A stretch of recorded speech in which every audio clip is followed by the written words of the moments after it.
you to this session, which sees the official launch of the African Union Peace Fund. My name is Udo Akamimo, and it's an honor and a privilege to be your moderator. Over the next hour of our time here, we will hear from leaders addressing the transformation of the AU into a reformed organization that supports Africa's prosperity and dignity. We will also hear from some of our past presidents who are still rendering their services for the continent's peace, about what it means for us as Africans to take ownership of predictable and sustainable financing for our own peace and security. There are people who would have liked to be here and are not, so do help them out by sharing your insights on social media using the hashtag AUReforms. We all know that extraordinary times call for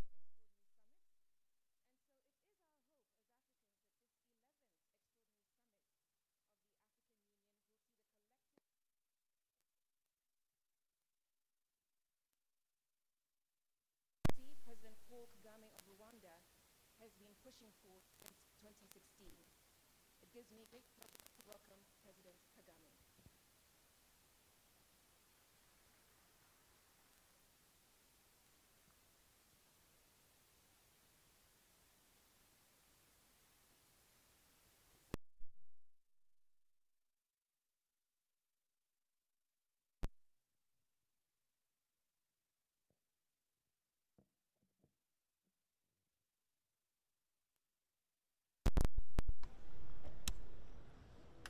Excellencies, Chairperson Safaki, former heads of state and government, distinguished ladies and gentlemen, a good evening to you. I'm very pleased to join you today to launch the African Union's revitalized Peace Fund. And thank you for making the time to be here, especially Excellencies, heads of state and government here present. Promoting peace and security is one of the core functions of our Union.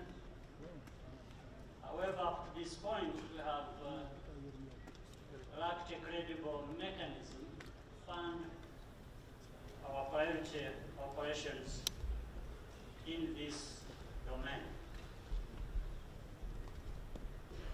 We depended too extensively on external resources. This is why the Assembly decided in 2015 to finance 25% of the African Union's peace and security activities. The Peace Fund is the endowment for that purpose. We decided that it should reach $400 million by 2021. We also directed that the fund's governance structures be enhanced to ensure the highest fiduciary standards. Thanks to the diligent work of the chairperson of the Commission, supported by the High Representative for the Peace Fund, Dr. Donald Kaluka, we are well on the way toward our goal. To date, member states' contributions stand at $60 million, the highest level since the fund's creation in 1993. With the money available now, we are able to finance all of the preventative diplomacy and mediation work of the African Union's special envoys and high representatives, as well as the liaison officers. Yesterday, the new Peace Fund Board of Trustees met for the first time. I would like to congratulate the chairperson for persuading these 5 outstanding individuals to take on this important task for us. And I thank them for accepting. When the endowment reaches its full strength, Africa will be in a strong position to drive the continent's peace and security agenda toward the most appropriate solutions. As you know, Africa is pursuing a resolution at the United Nations Security Council to provide stable funding for African Union peace support operations. The relaunch Peace Fund is a critical piece of that architecture. Many doubted that we would reach this point, and so we should indeed be proud of what has been achieved. But we must also redouble our efforts. If 4 outstanding obligations had been met, the Peace Fund today would stand at $100 million. I would therefore like to encourage all members to deliver on their assessed contributions as soon as possible. Excellencies, ladies and gentlemen, this is yet another sign that the Africa we want is increasingly coming into focus and is achievable. So this is a very happy occasion, and once again I wish to congratulate everyone involved. We are now looking forward to hearing from this distinguished panel, and I thank you all for your presence and your kind attention.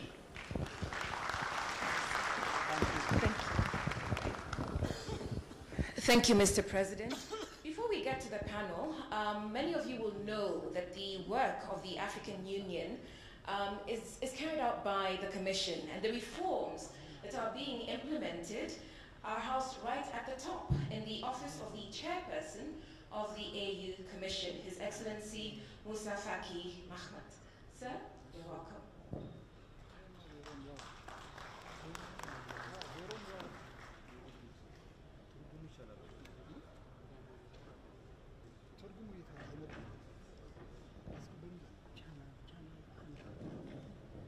Excellences, Monsieur le Président de l'Union africaine, Excellences, Mesdames et Messieurs les chefs d'État et de gouvernement des délégations, Excellences, Messieurs les anciens chefs d'État, c'est un grand plaisir pour moi de prendre part à un événement d'importance, le lancement du Fonds de la paix. Si vous vous souvenez, cette aventure a commencé en 2015, à Johannesburg. En 2016, à Kigali, les chefs d'État ont transformé l'engagement de 25% qui a été pris à Johannesburg en un fonds de 400 millions de dollars à financer par les États membres. De 2017 à 2018, et vous avez suivi tout à l'heure le docteur Kaberuka, nous avons pu enregistrer dans nos registres 60 millions de dollars, qui sont les contributions des États membres. C'est une première dans ces fonds de la paix, qui, je le rappelle, a été créé en 1993. Un mécanisme et des instruments de gestion ont été mis en place, notamment un conseil d'administration composé de 7 personnalités. 5 personnalités africaines à raison d'une personnalité par région et 2 représentant les partenaires. Actuellement, il s'agit des Nations Unies et de l'Union européenne. Donc c'est pour moi un plaisir, comme je le disais tout à l'heure, la première réunion du Conseil d'administration a eu lieu hier, ici au siège de l'Union africaine, en présence des membres du Conseil d'administration qui, je le rappelle, sont, je commence par celle qui est absente malheureusement, elle n'a pas pu faire le déplacement, Madame Zainab Ahmed, qui est du Nigeria. C'est une femme connue, qui a servi dans plusieurs institutions financières, notamment elle a été coordonnateur de la structure nigériane sur la transparence des industries extractives. Elle a été secrétaire d'État en charge du budget et du plan. Et tout récemment, elle vient d'être nommée ministre des Finances de la République fédérale du Nigeria. Nous avons M. Anissé Doleguele, qui est de la République centrafricaine, donc représentant la zone centre, ancien Premier ministre de la République centrafricaine et ancien président de la Banque de développement des États de l'Afrique centrale, qui est présent, présentement M. Doleguele. Nous avons Mme Hélène Makonnen, qui est citoyenne africaine éthiopienne, qui a également servi dans plusieurs institutions et au plus haut rang à la Banque africaine de développement, à la Banque mondiale et à la CA. Elle est présente, Mme Hélène Makonnen.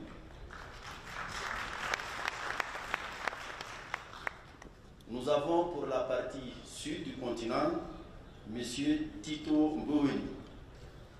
Il est de l'Afrique du Sud, son pays, ancien gouverneur de la Banque centrale de l'Afrique du Sud. Il est connu, il a travaillé dans plusieurs institutions et les hasards faisant bien des choses, nous disputons cette personnalité. Donc il vient d'être nommé lui aussi ministre des Finances de l'Afrique du Sud.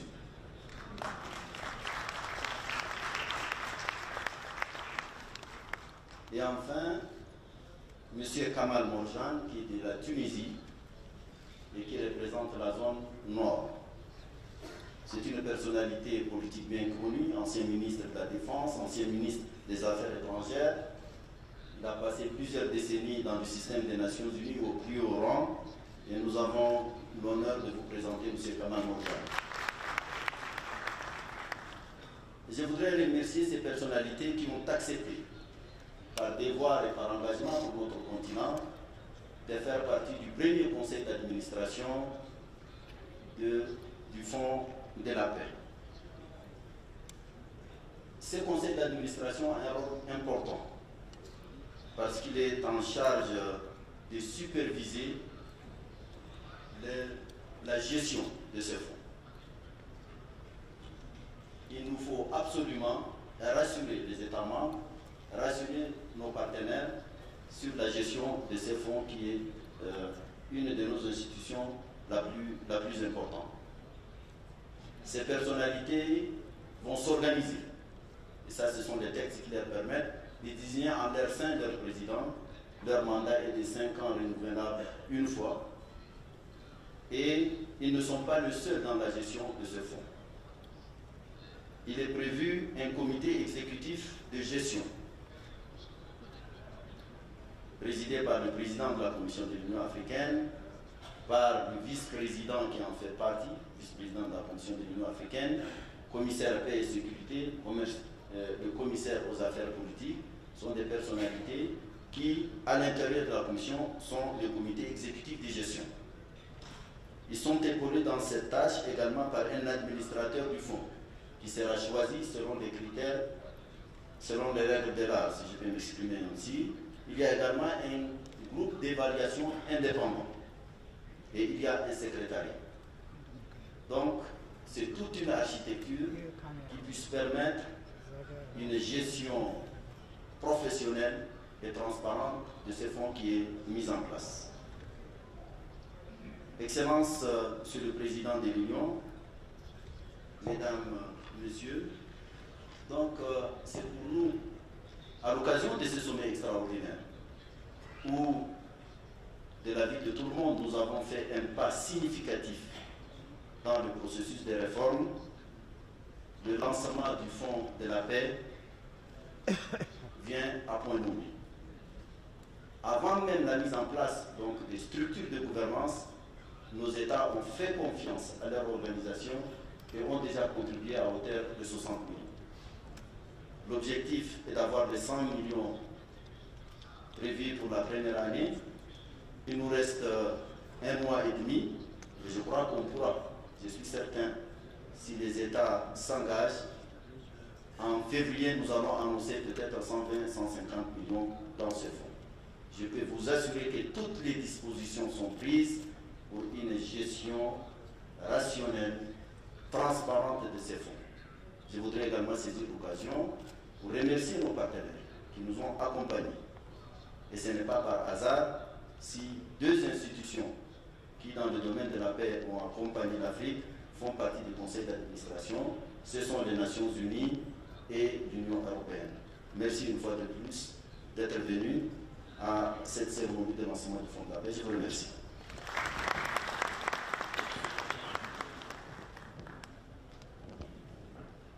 Excellencies, allow me to congratulate you and your colleagues for the work you've done in translating the good intentions of the past years into a tangible reality. That reality, the work of the fund, will reside mainly within the Peace and Security and Political Affairs Commissions. And so I'd now like to invite the Commissioner for Peace and Security, Ambassador Ismail Shergi, to make his remarks.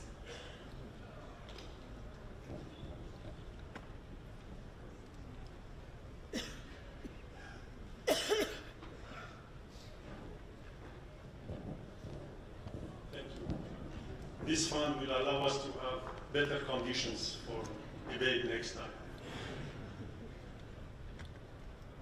Excellency President Paul Kagame, Chairperson of the Africa Union, Excellency Moussa Faki Mahamat, Chairperson of the Africa Union Commission, Excellencies, Heads of State and Government, Excellencies, Ministers and Head of Delegations, former Heads of State,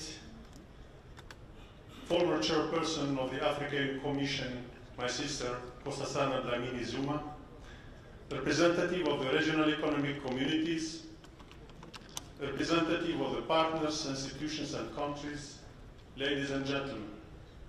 It gives me great pleasure to make some remarks at the official launch of the African Union Peace Fund. It has been a long but certainly fulfilling journey to this point where the Peace Fund is becoming revitalized. And I would like to join former speaker to thank my brother, Dr. Kabiruka, for a job well done. The timing of this launch is significant, as it is taking place during the extraordinary summit dedicated to the institutional reforms of the Union. Indeed, the Peace Fund is integral to the ongoing reforms that aim to make the Union self-financing. Member States' commitment to the Peace Fund, as evidenced by the level of contribution that thus far, is a clear indication that Africa remains resolute in shaping her destiny. With regards to peace and security, let me highlight briefly 3 important elements. First, the Peace Fund restores dignity in Africa and in the African people. The launch and substantially and sustainability of the fund signifies the ability of the continent to take charge of the issues that concern its people. Secondly, with the revitalized Peace Fund, we expect the witness increased involvement and ownership of our member states, as well as strengthening our peace-making efforts. This will not only promote judicious and efficient use of the funds, but also ensure accountability. It will also assist in enhancing the capacities of member states as first responders to impending conflicts and crises. Third, the Peace Fund will support some of the Commission's conflict prevention effort and mediation initiative, spanning preventive diplomacy, participations of women and youth, promotion of cross-border cooperation and stabilization efforts. While these are conflict prevention and post-conflict initiatives at the Commission level, they are strategically designed to improve the ability of member states to effectively respond to conflict and build resilience to better mitigate their structural vulnerabilities. In this context, and within Window 1 of the Peace Fund, some of the initiatives that will be expected to draw from the Peace Fund include the Commission and Panel of the Wise, the Panel of the Wise peacemaking missions, Women in Conflict Prevention and Mediation project, anchored on FunWise, the Youth for Peace Africa Initiative, Africa Union Border Initiatives, the Continental Conflict Prevention Framework, as well as post-conflict reconstruction and development endeavors.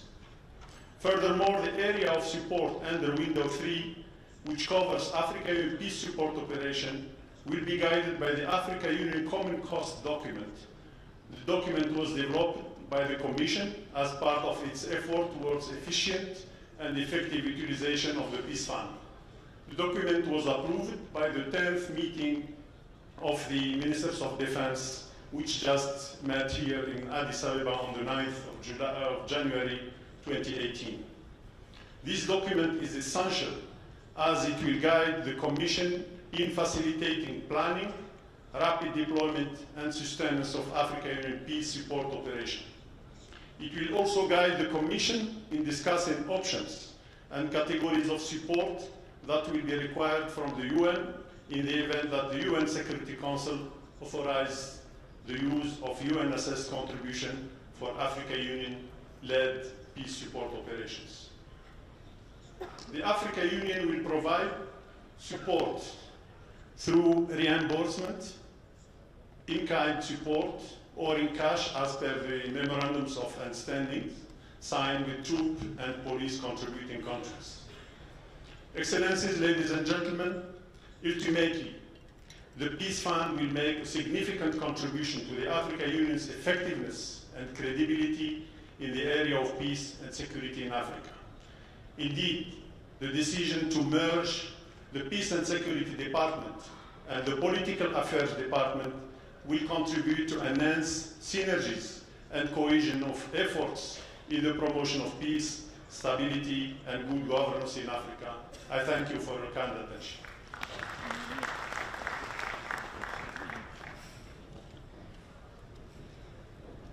Thank you, sir. I would now like to call on the Commissioner for Political Affairs, Ambassador Minata Samat.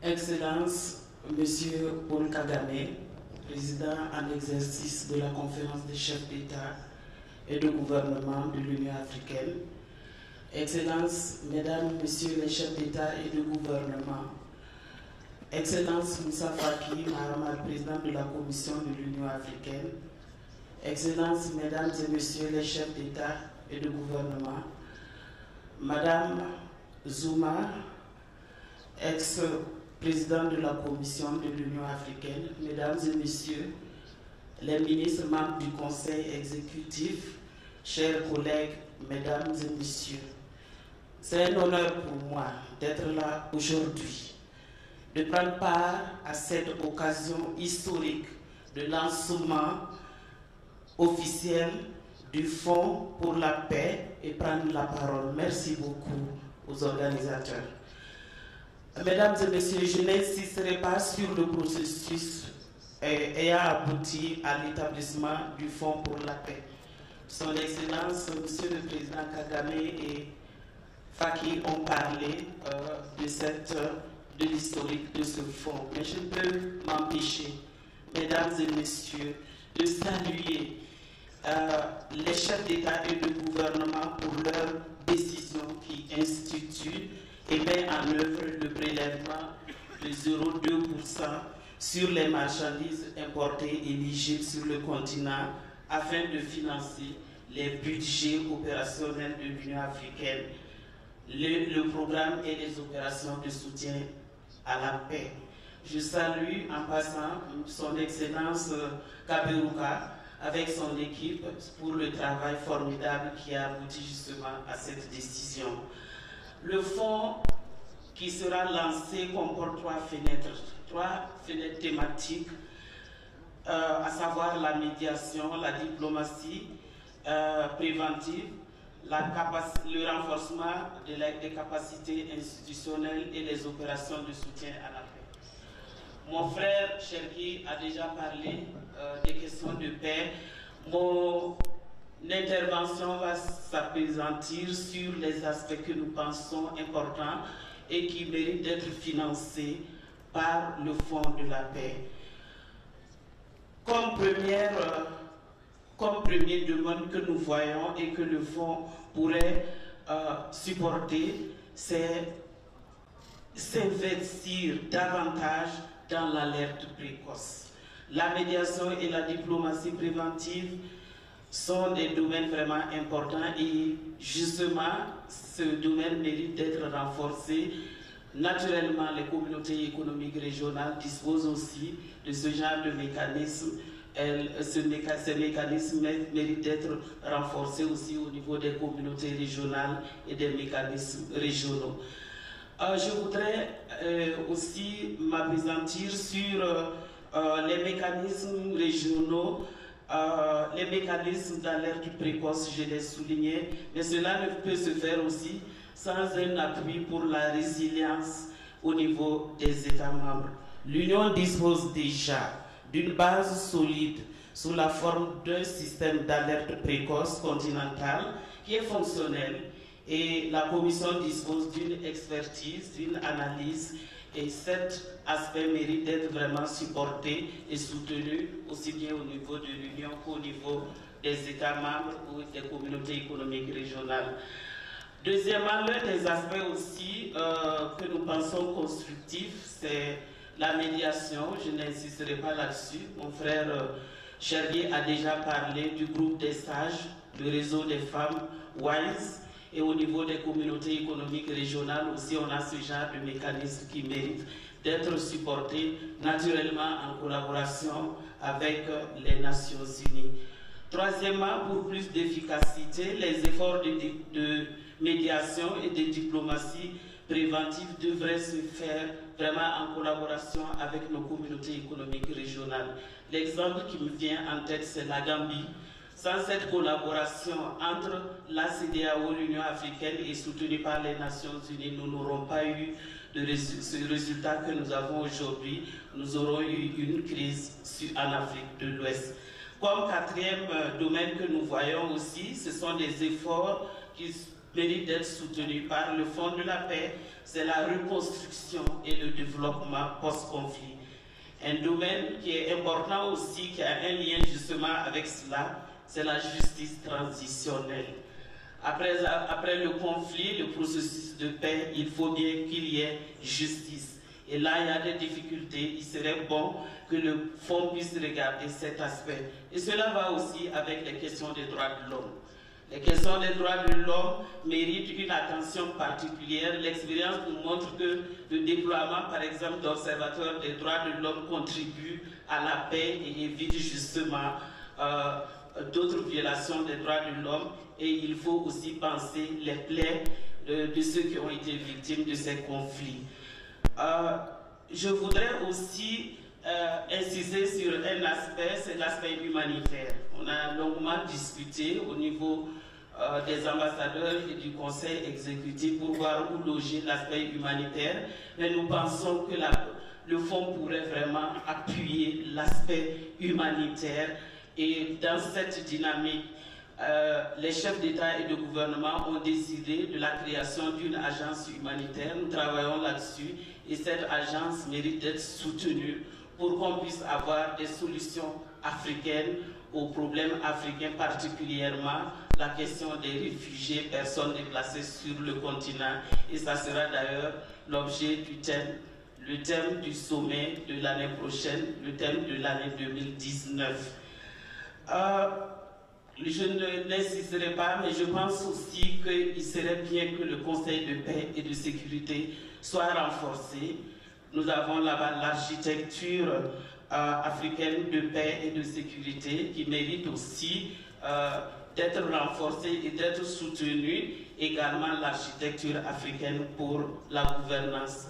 Avant de terminer mon propos, les observations que nous voulions faire à l'occasion de ce lancement, je voudrais rappeler que les chefs d'État et le gouvernement, et particulièrement avant les ambassadeurs et le conseil exécutif, ont pris la décision d'avoir un sous-comité, c'est surtout un sous-comité au niveau des ambassadeurs, un sous-comité qui se pencherait sur les questions de démocratie, de gouvernance et qui pourrait apporter une contribution pour éviter des conflits. Dans la plupart des conflits aujourd'hui, c'est suite à des élections qui sont mal menées et ça entraîne des conflits.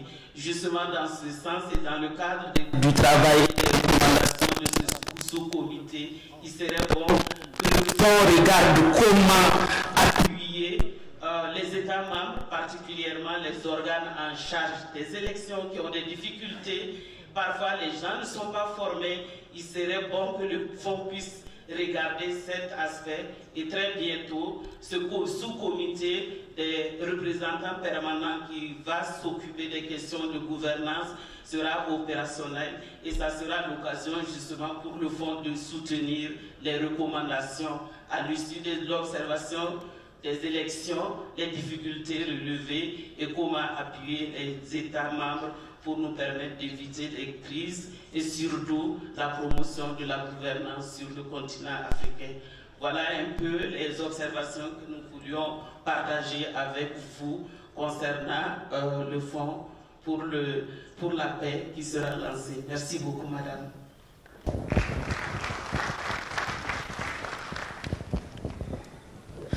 So look, we've come a long way since 1993 when the Peace Fund was first conceived. Since the former chairperson, Madam Zuma, took those good intentions and translated them into reality. So we're now going to talk as Africans, and so I'm going to invite the panelists up to join me. While doing so, I hope we have microphones for the panelists. Yes, if the microphones could come up for the panelists, they need them to speak. We also need microphones for the audience. I'll begin with Dr. Donald Kaberuka, the AU High Representative for Financing the Union. Please join me on stage. The former South African President, Thabo Mbeki, who is now the AU High Representative on Sudan.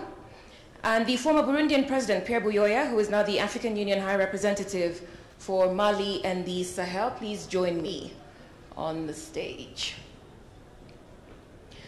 Our time is short, but we hope to have an engaging conversation, after which we hope to get some questions. Field some questions from the audience and hopefully from fellow Africans who might be listening through the live stream.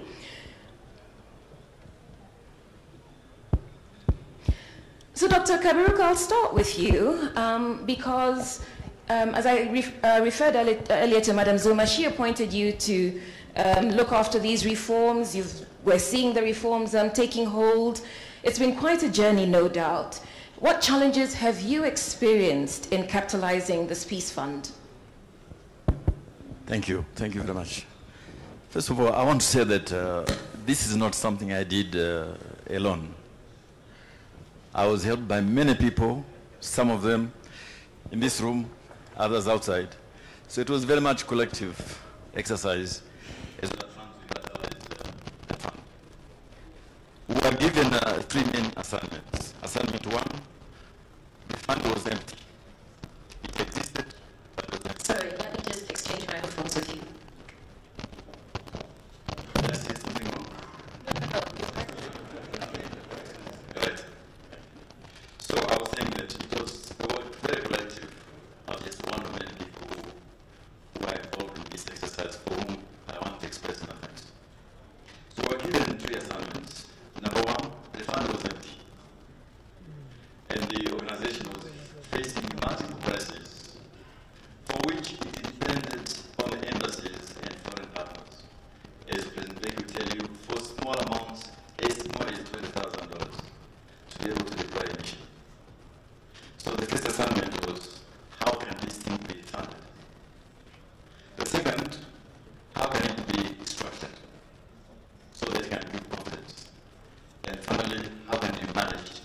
How can it be governed? So those are the 3 assignments. Are you asking me about the challenges? Okay. I think I can mention only 3 briefly. Number 1, there was a confusion. People thought this was a peacekeeping fund. And we're being warned that peacekeeping is extremely expensive. And it is. And we did explain that peacekeeping is the last choice of any conflict. The peace fund is meant to deal with peace and security activities very much upstream, with peacekeeping being the last option. And in that case, the conversation of the UN Security Council. So that was the first thing to clarify. The second thing to clarify is the one Mustafa mentioned. So, will the organization be able to manage $400 million in endowments? It can manage its own small budgets. But $400 million is a lot of money. And if there's no crisis, what will happen to this money?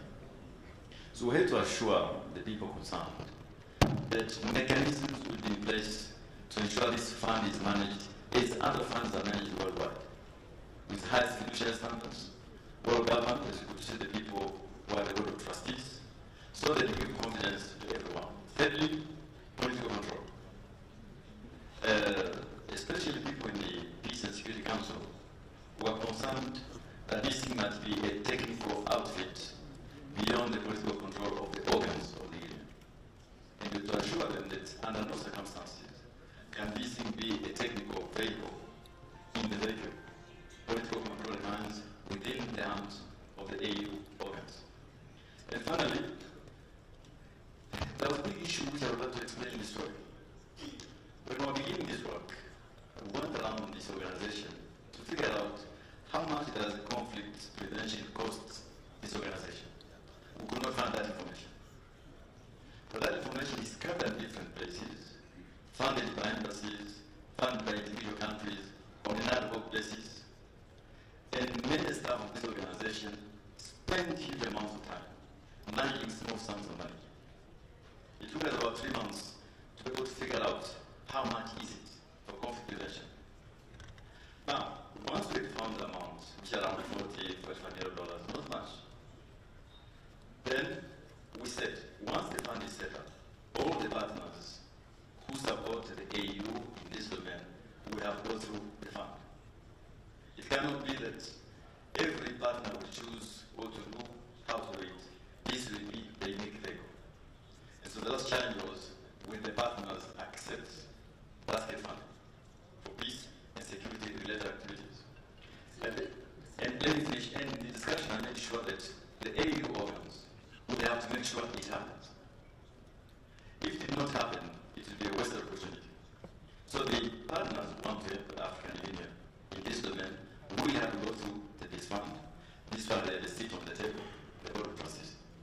We'll come back to the partners issue, but I have another question for you, because one of the issues your committee identified was that Africa is not short of good ideas, it's not short of good intentions. And so we heard President Kagame talking about the idea of $400 million by 2021.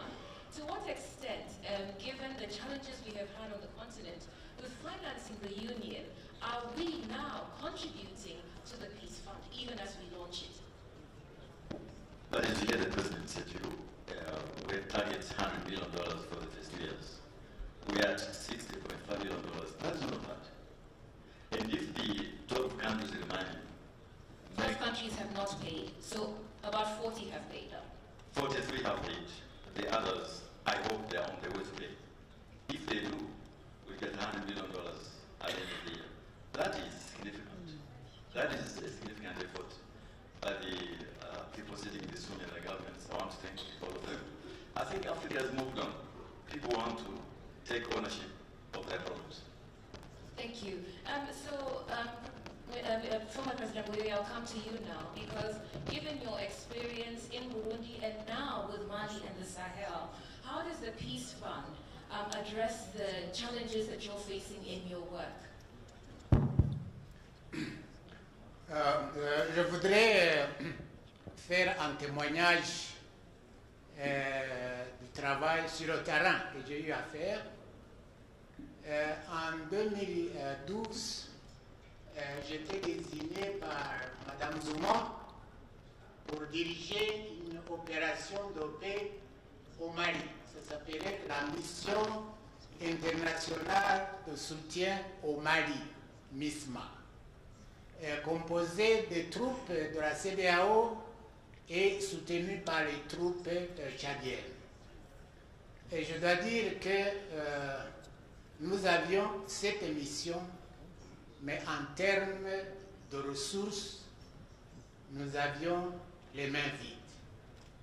L'Union africaine a dû recourir à l'Union européenne qui a donné 50 millions d'euros, je me souviens, et ces 50 millions ont commencé à être déboursés car la MISMA était terminée. L'Union africaine a recouru aux contributions volontaires à travers un sommet ici des donateurs qui ont annoncé beaucoup d'argent, mais au moment où la MISMA a terminé sa mission, il n'y avait aucun sou qui était tombé dans la caisse. Donc nous avons dû travailler dans des conditions extrêmement difficiles. Aujourd'hui, je dirige une mission politique, la MISAHEL, mission de l'Union africaine pour le Mali et le Sahel. Notre tâche, c'est la médiation. Nous étions partis de la médiation de l'accord de paix au Mali, ce qu'on appelle l'accord de paix issu du processus d'Alger. Nous faisons aujourd'hui la médiation au quotidien dans le cadre de l'application de l'accord. Nous avons aussi dans notre mission la diplomatie préventive dans la région et la promotion de la coopération régionale en matière de sécurité, en gros. Mais pour ça, cette mission n'a aucun budget, je pourrais dire, d'opération. Nous avons seulement un budget de fonctionnement. On paye les salaires, on loue les bureaux, et c'est tout. Alors, je crois que je voudrais saluer ici le lancement du Fonds pour la paix et féliciter les pays membres, la Commission, Monsieur Donald Kaberuka qui a travaillé sur ce dossier. Et ça, c'est un pas important qui va faire que l'Union africaine va gagner en crédibilité sur le terrain. L'Union africaine est reconnue en matière de médiation, par exemple. Sorry, I'd just like to ask a question, because you've painted out a very bleak picture for the peace support operation in Mali, and yet when we look within the region in Somalia, we see a bit more support. So Dr. Kaberuka has talked about this peace fund being the entry point for partner support. What would that mean in reality, therefore, for the mission that you're now overseeing, which you complain is still underfunded? Briefly. Oui, je crois qu'ici, il n'y a pas de secret pour personne. La mission en Somalie est financée par le Fonds de la paix de l'Union européenne. Et d'autres opérations dans la région où je suis, au Sahel, et la force multinationale mixte dans le pays du bassin du lac Tchad, la force conjointe du G5 Sahel, sont financées par l'Union africaine, mais à travers le Fonds de la paix de l'Union européenne. Donc réellement, l'Union africaine jusqu'ici n'a pas de moyens propres pour financer ce genre d'initiative, et c'est pour cela que je salue ce pas franchi. Ça va augmenter l'efficacité, la crédibilité, mais aussi rendre le partenariat entre l'Union africaine et les autres acteurs sur le terrain plus réaliste. Parce que Monsieur le Président de la Commission a signé le partenariat avec les Nations Unies, il y a le partenariat avec l'Union européenne, mais nous, les représentants de l'Union africaine sur le terrain, on est quelque part mal à l'aise parce que nous n'avons rien à apporter concrètement.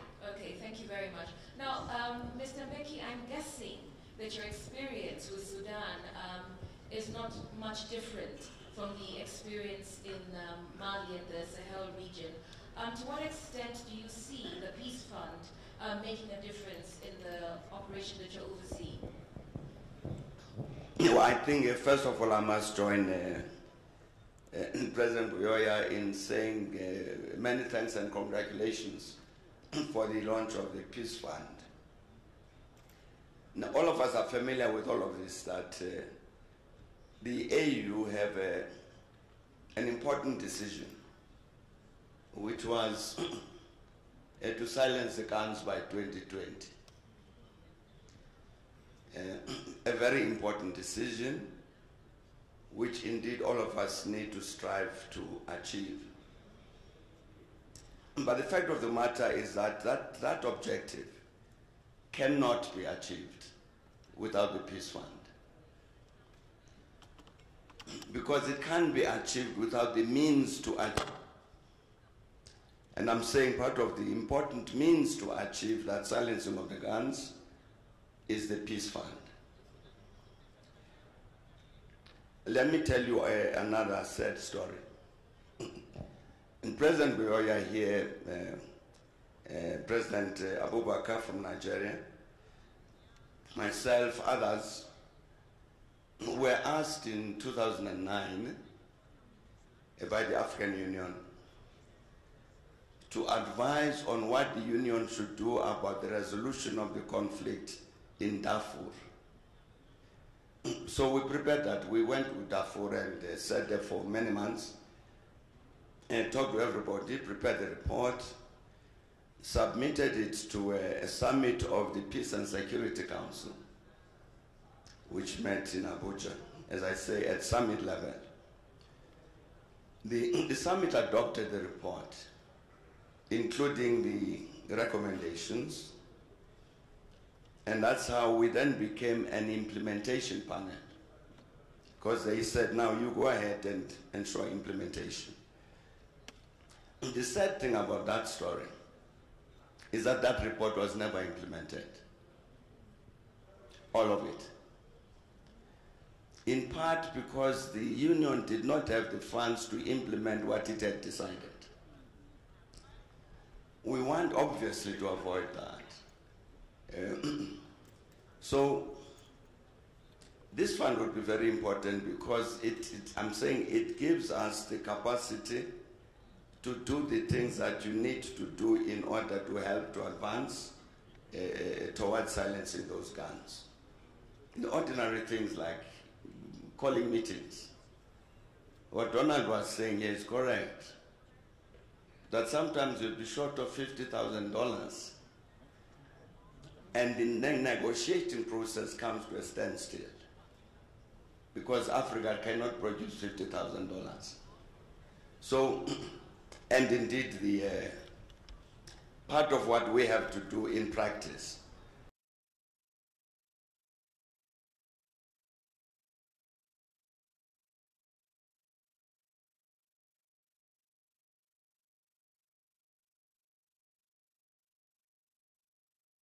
Here's a task that needs to be fulfilled.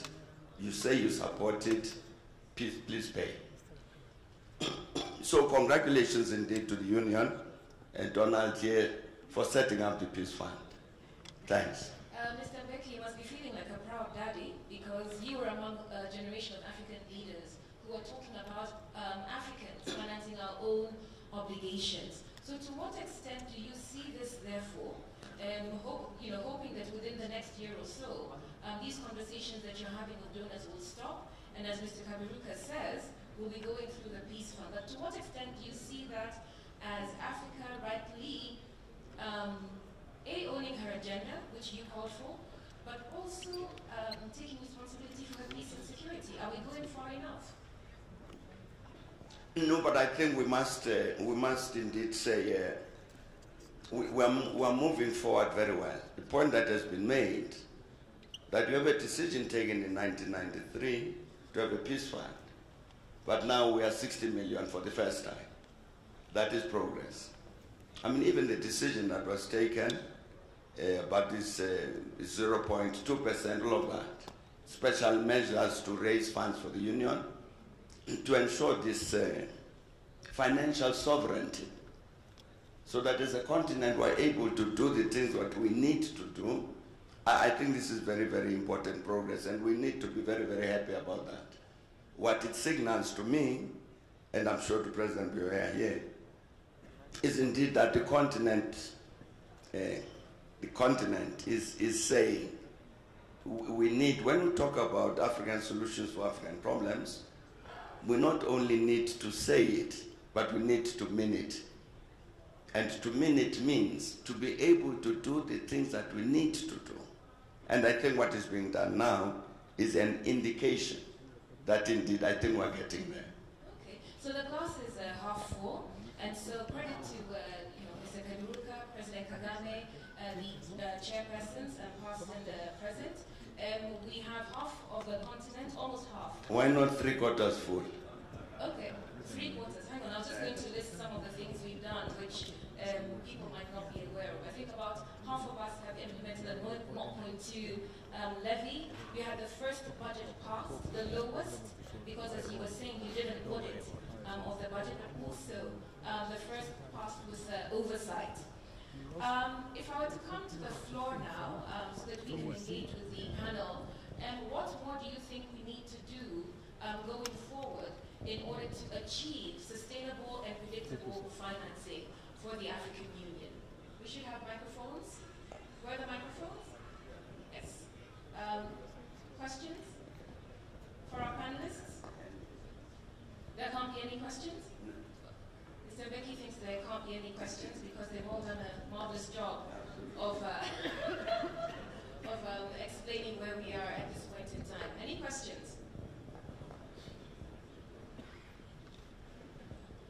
Yes, there's a question right there. Please put your hand up so we can see you. Please tell us your name and your organization and be brief in asking your question. Thank you. Thank you so much. Mr. Issa, head of SINSAT, as an officer at the African Union. I just want to recall that, in 2013, a community of Saharan states contributed to MISMA with $1 million. Just want to remind President Buyoya about that. Thank you so much. Thank you very much. Any other comments or questions? Just looking online to see if... Sorry? Yes, please. Okay, thank you. Your name and your... Thank you very much. My name is Richard Sewachilianga, the presiding officer for the Economic, Social and Cultural Council. I wanted to ask if it said peace fund, but will it also be focusing on prevention of conflict so that we do not have a situation where we are treating a problem and yet we are not dealing with the prevention? Dr. Kaberuka, I believe everyone has talked about that, but it might need some repeating. So First of all, can I correct a bit? You know, this expression of glass half full, half empty is a European expression. I think the expression I prefer is what the AU is doing to fill the glass. That's the more interesting. Actually, I do have one ready for you. If you want Very to go far, you No. go together. If you want to go fast, you Sure, go sure, alone. sure. But before I answer your question, can I just say two concerns I have? But that's not for me, it's for the AU organs. I think we should be careful when it comes to post-conflict reconstruction. Because this fund must demonstrate a lot of comparative advantage. There are many organizations involved in post-conflict reconstruction. It's a very expensive, very costly exercise. The lack of the African Development Bank, the World Bank are better positioned. So if it comes to a point where the Board of Trustees and the competent organs want the fund to do post-conflict reconstruction, I hope they will simply be taking a small lead, but leave the heavy lifting to those with the competence to do so. I would say the same for humanitarian activities. I think when President Kagame made a proposal here last time, he mentioned something about an African Corps of Volunteers. So that when you have a crisis, you don't have these young people from all parts of the world coming in. I can see a small role for the fund there. But humanitarian activities, again, you have organizations worldwide who are extremely competent at doing this. So before we go there, we need to set up very, very high standards. Now, I also want to add that this fund, once we have reached the critical mass, the idea is to go to the private sector, to go to the partners, provided they are willing to work through the basket funding. Now, I think President Kagame, President Musa have mentioned this afternoon, that peacekeeping, which is very expensive, is the very last option. So this fund will be mainly active in upstream activities, crisis reserve, building capacities, and preventive diplomacy. Thank you very much. Any further questions? Sorry, let me just add to that. The early warning system and preventative diplomacy is a critical part of the process of the peacemaking. Before the conflicts break out, to stop them breaking out, you need that early warning system. It's part of the AU architecture in terms of peacekeeping. So the fund would indeed help to finance that. The early warning system and the preventative diplomacy. I'll just throw a question back to you. You've talked about questions around political control. We're a big family, more than 50 countries. How do you ensure that our regional, sibling rivalry does not overshadow the good intentions of the fund?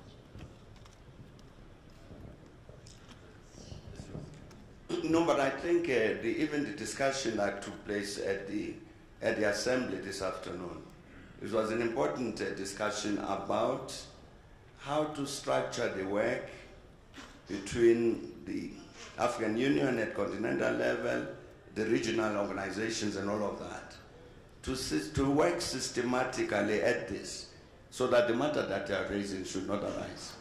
I think it was correct that the Union should be sensitive to that and act on it. Thank you, sir. There's a question at the back. Please stand so they can see you. Thank you very much. My name is Solomon Ayel Derso. I'm a commissioner with the African Commission on Human and People's Rights. I would like, first of all, to congratulate Dr. Kaberuka and his team and the African Union for the launch of the Peace Fund. It's a long time coming. Just on your last comment regarding PCRD, I would like to push back a little bit. I understand if the Peace Fund is not spread thin, and therefore if it has priorities and focus areas.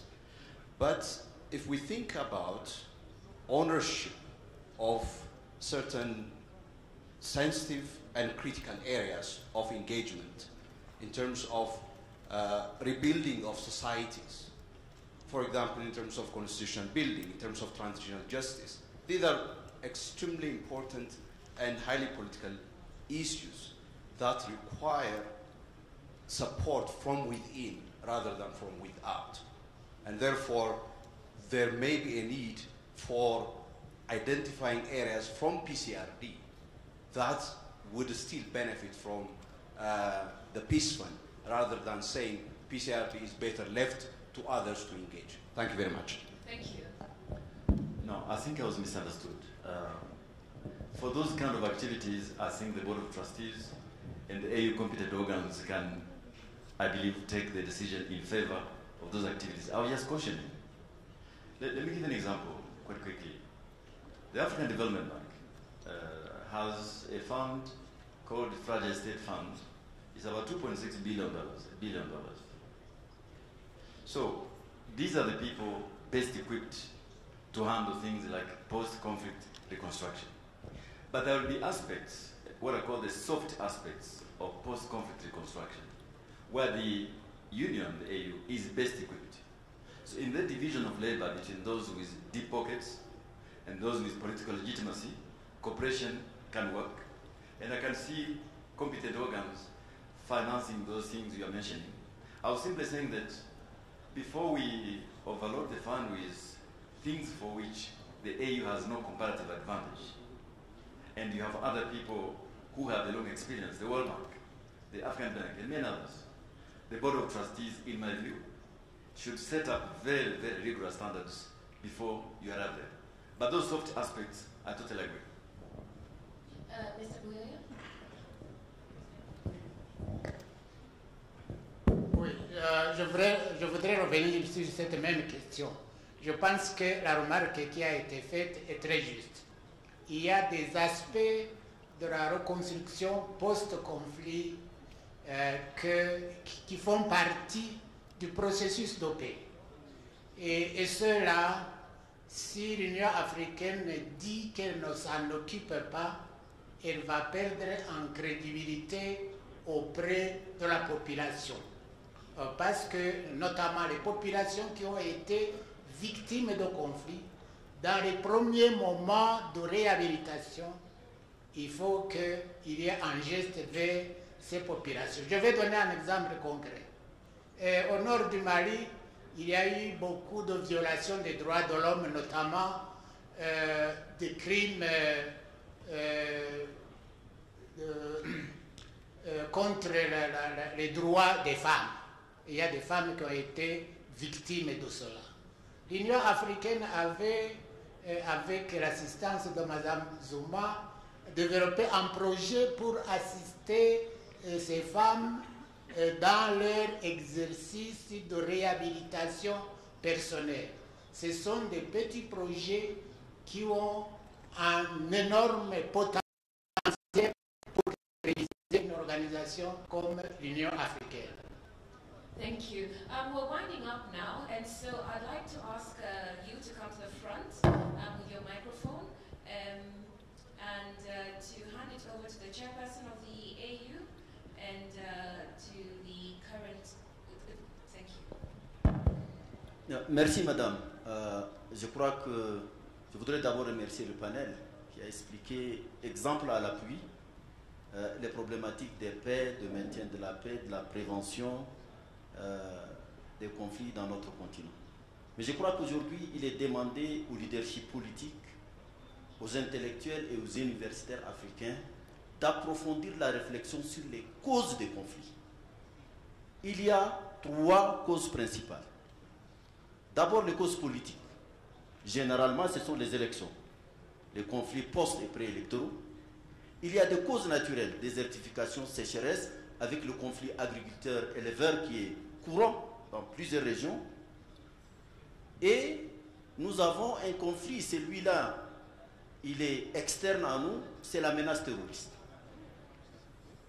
Je crois qu'un travail dans le sens de la gouvernance, alors la gouvernance dans son acception la plus large, certes l'Union africaine a des investissements, mais j'avoue que dans certains cas, nos États membres refusent encore parfois même une mission d'évaluation d'une situation. Le président Bouyoya, à qui j'ai demandé d'aller quelque part, n'a pas pu aller. Parce que le gouvernement a refusé. On sentait bouillir la marmite. Et ça, je crois que ça interpelle l'ensemble du leadership africain. il faut faire confiance à son organisation, il faut faire confiance aux instruments que nous nous sommes souverainement dotés et qu'on se les applique nous-mêmes. Parfois, on ne répond pas aux institutions africaines, on attend des injonctions d'ailleurs et qui viennent avec leur cortège que vous savez parfaitement. Ça, c'est une réalité dont on ne peut éviter l'évidence. Les questions comme celle de la désertification de conflits éleveurs-agriculteurs, c'est une réalité, donc il faut anticiper. Il faut travailler avec les communautés, il faut travailler avec les éleveurs, avec les agriculteurs. Dans certains pays, on fait même des couloirs de transhumance qu'on contrôle pour éviter que des conflits ne surgissent, qui sont malheureusement actuellement alimentés par les crimes organisés où les gens vendent des armes. Maintenant, les éleveurs et les agriculteurs ont des armes à feu. Et le petit conflit dans un village peut déborder et faire des centaines, voire des milliers de victimes. La lutte contre le terrorisme, il faut qu'on s'organise solidairement et des initiatives comme celle du G5 Sahel, comme celle de la force multinationale au bassin du lac Tchad. J'ajouterais quand même pour la force multinationale, c'est vrai que l'Union européenne, je me demande si les 50 millions pour la force multinationale sont arrivés. C'est grâce au concours des États membres et particulièrement du Nigeria qui a pu financer cette force pour qu'elle soit effective et qu'elle ait porté des coups sérieux qui ont fragilisé Boko Haram. Voilà les quelques commentaires qui me suscitent ces débats sur le fond de la paix. Merci. Thank you very much, sir. If you could hand the microphone over to President Kagame, you are our host. You invited us here, and so I'd like to give you the final word.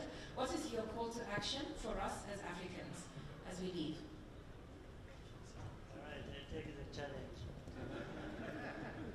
I try and say a few things. Well, here as we are discussing, there are key words that keep popping up. One, it's about peace, stability, it's about sovereignty, it's about independence, and so on and so forth.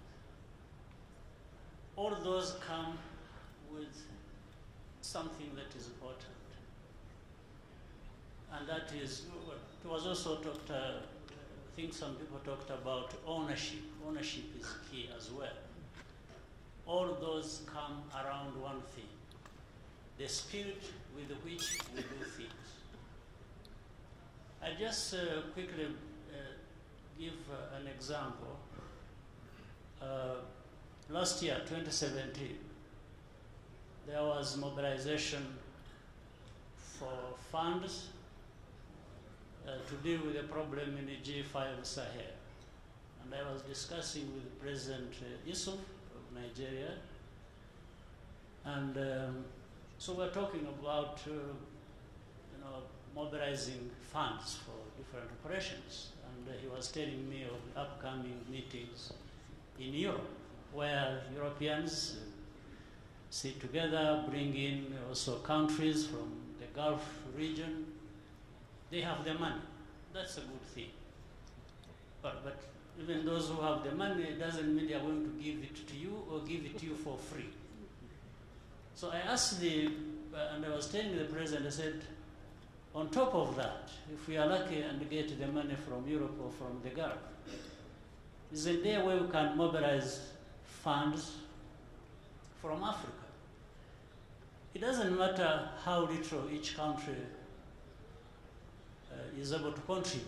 It's a good thing, so that Africa, in solidarity, we are trying to do something for the G5 Sahel as well, or seem to be contributing something, so that it is not an issue of going to Europe to mobilize money from Europe or from the Gulf region. And I said, let me give an example as Rwanda, which will mean that if Rwanda can do it, any other country on the continent can do it. So I actually told him, we are going to look into our budget, national budget. We'll make a contribution of $1 million to this fund. It's a small money, compared to what else you are expecting from those who have a lot of money. But I'm trying to give a message that if Rwanda, that does not have much in terms of money, is able to contribute, it's trying to mobilize the spirit of other African countries that we can actually do something. Bring 10 million, those who have it, 1 million, 500,000, even 50,000.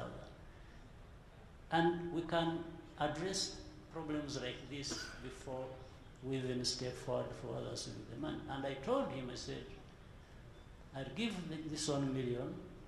On top of that, let's work together. We identify if there is need for contributing troops. Rwanda will contribute troops to come and fight with you. Other countries, they may do that, but with the G5 Sahel, this is some contribution. So we did that. I paid the money. Well, Rwanda paid the money, it's not me. And the soldiers are on standby. Whenever they are called, they will go. So why can't we do this across Africa and say, let's contribute something to this program and address it? In the same way is how we can contribute even to this fund. So that we move from just good intentions, as was said earlier by one of the panelists, but to do some of the things that are practical but also doable, like that one. That's all I wanted to say. Thank you. Thank you very much, sir. We've run out of time for this launch event, although I'm seeing hands coming up. So this is not the end of the conversation. I'd encourage you to engage with the staff and leaders here. For now, though, I'd like you to join me in thanking our eminent panel of Africans for their time and their wisdom in sharing their experiences around the Peace Fund. But also, again, allow me to congratulate the AU and everyone involved in revitalizing the Peace Fund. Ladies and gentlemen, please stand for